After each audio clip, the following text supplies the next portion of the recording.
Out of all the questions I get asked in my YouTube videos, the most common always seem to revolve around lighting and how I light my nightscape photography. So in this video, I want to go over some of the methods and techniques I like to use when I'm out there shooting. Now, this video continues my little series relating to some of the basics we need to understand when it comes to Milky Way photography. So let's get into it. So what I'll do is categorize this subject into about 8 separate topics or ways to light our images. Now, sometimes these methods overlap, but as we go through, I'll show plenty of examples to help us see how each of these can be used in our photography. Oh, and by the way, the vast majority of these methods of lighting relate to how we light the foreground elements of our images. So our first method of lighting our images at night is by using moonlight. You know, I think the moon gets a pretty bad rap sometimes from photographers. I mean, how many of you have said to yourselves, well, the moon's out tonight, so it's a waste of time to go out shooting the night sky? Yes, I have said that plenty of times myself, but when you think about it, that statement may well be true for a large full moon, but when we have a thin crescent moon, it can open up so many lighting possibilities. And I think we need to embrace those opportunities when they arise. Now, as you can see from these images on screen, they all have a lovely natural ambience about them. And so they should. After all, the moon is indeed an ambient light source. But what I will say is that we need to get a handle on how the moon behaves and what impact the different phases are going to have on our shooting.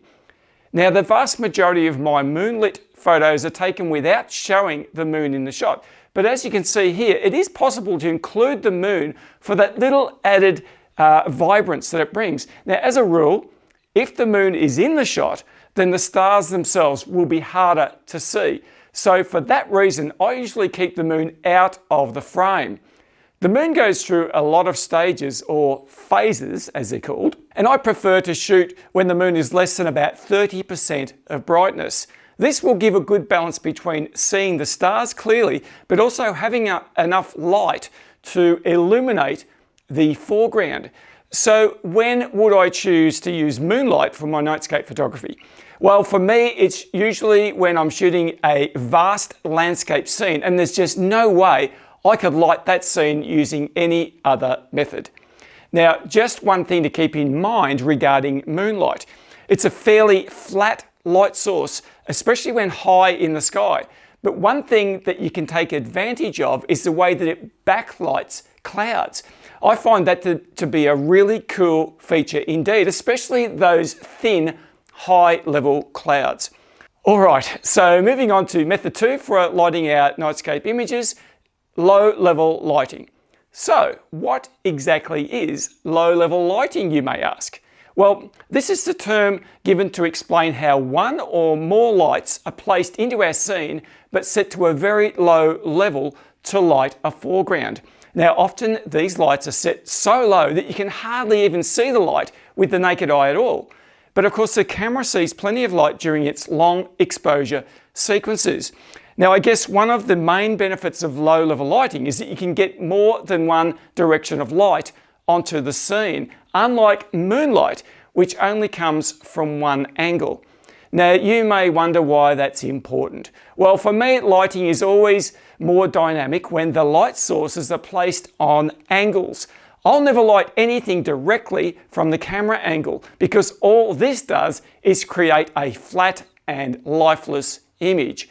No, instead, the best option is to get those lights off on angles and create light and shadow. Let the image breathe, so to speak.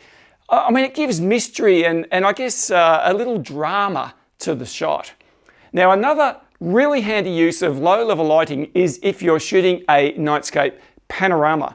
These can be really difficult to light evenly across the frame. So by having fixed light sources, each image in the sequence will have exactly the same look and feel. And that's what you want when shooting panos.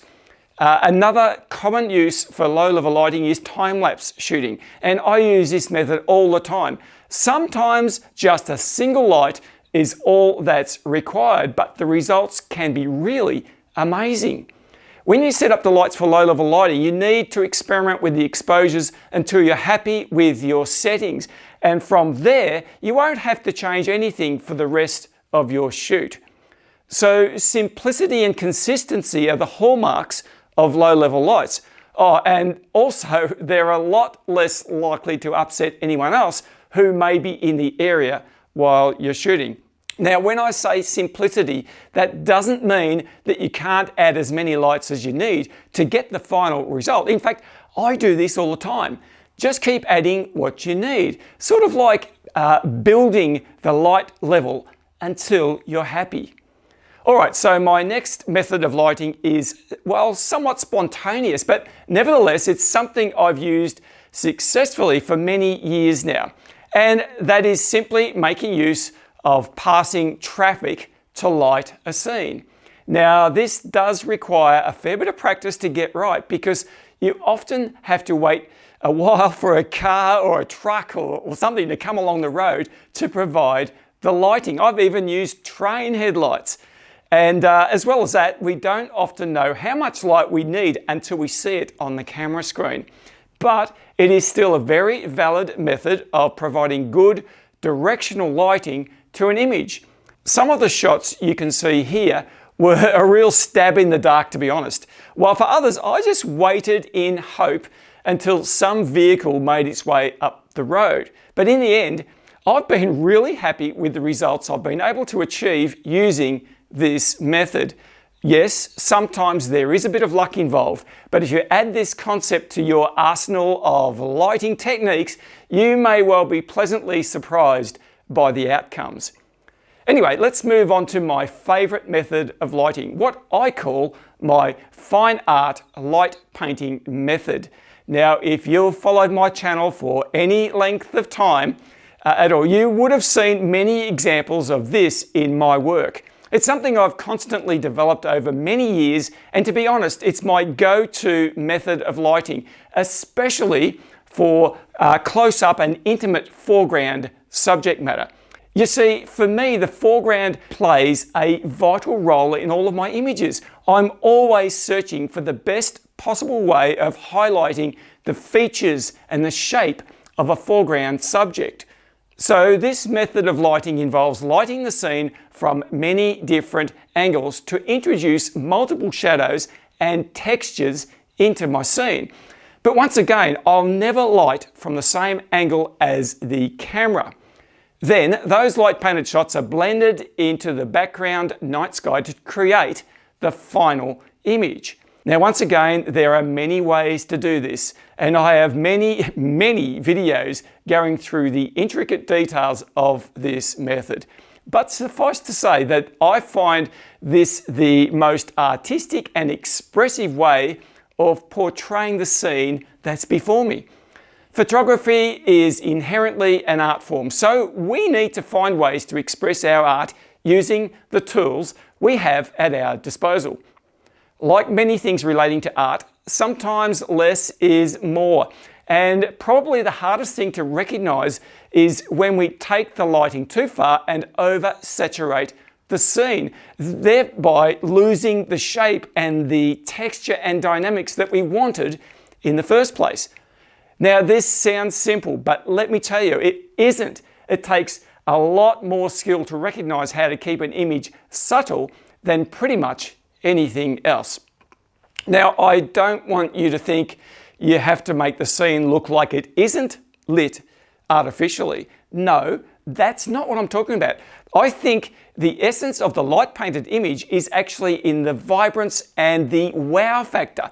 Seeing people moved by the creativity and artistic nature of the image. And as I mentioned earlier, for me anyway, the foreground is just as important as the starry night sky to any scene. So I'm always going to prioritize it. Now, this method of lighting is very difficult to learn and requires lots of practice. It's also much harder to use when shooting panoramas, as the consistency of the image will often vary between shots. It can be used, and I have done so many times, but it does really require a lot of practice. Now, this leads me to my next method of lighting, and that is using flash as our light source. I'm sure a lot of you are probably thinking, well, that's pretty obvious, isn't it? Well, maybe, or maybe not. I mean, you see, flash is really tricky to use at night.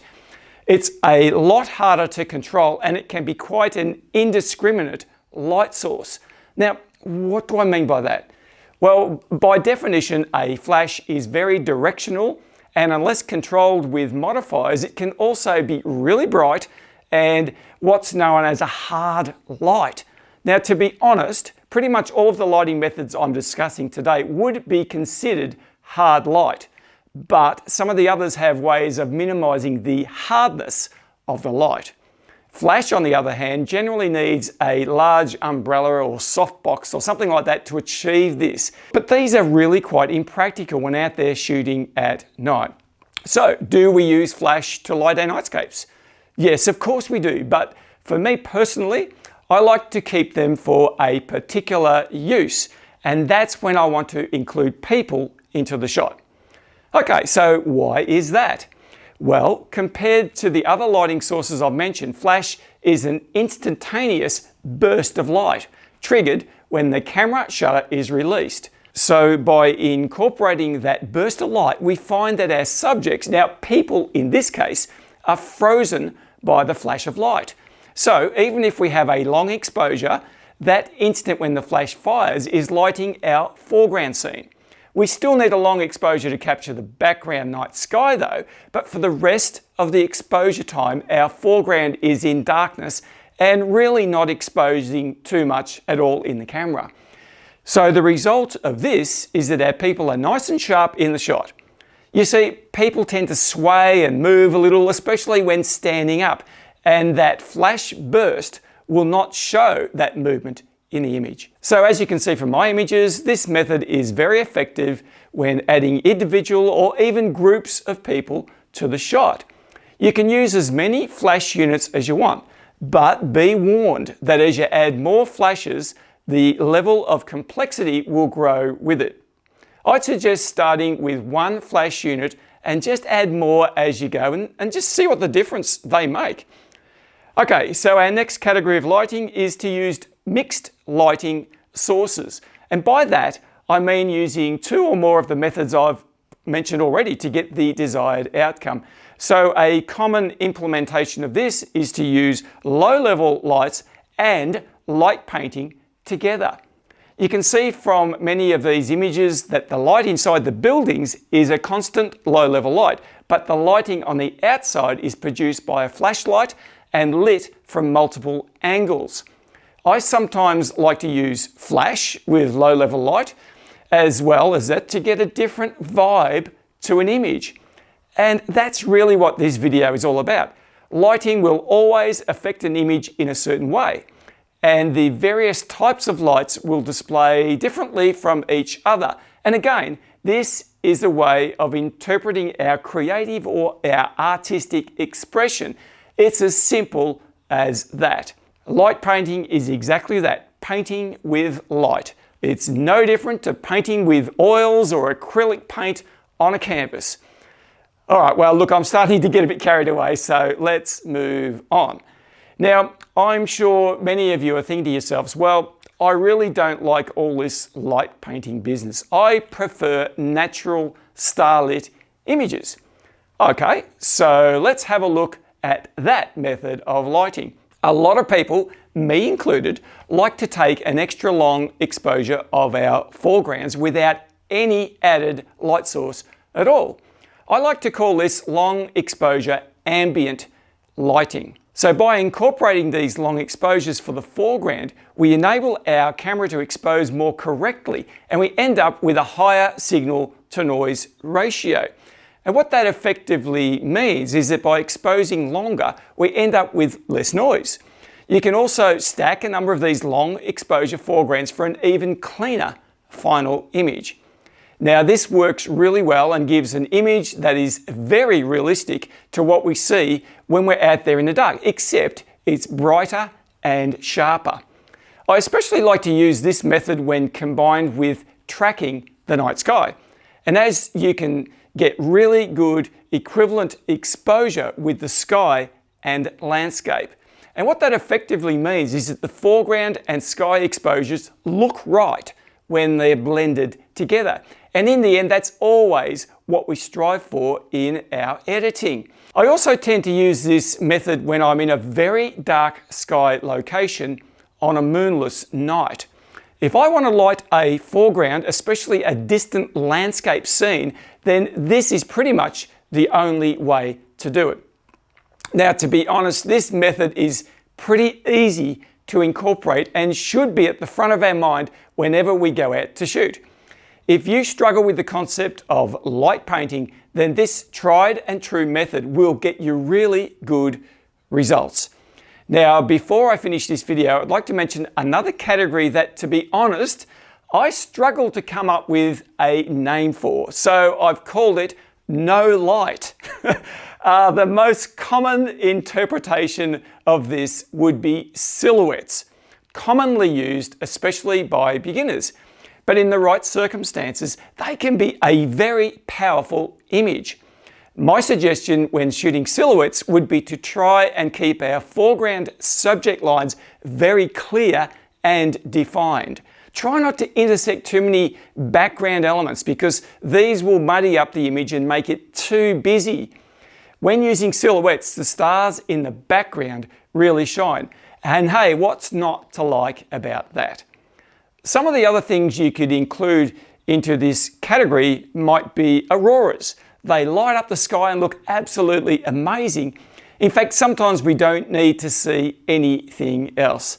So for me, this category is all about storytelling, leaving the interpretation of the scene up to the viewer, but at the same time, leaving enough clues for them to find easily your story.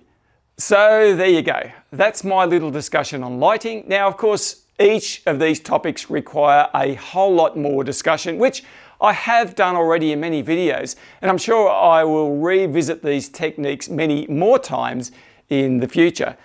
I'm always keen to read your thoughts down below in the comments. So in the meantime, you have an awesome week. I hope you can find some clear skies wherever you are in the world, and I'll see you guys in the next video.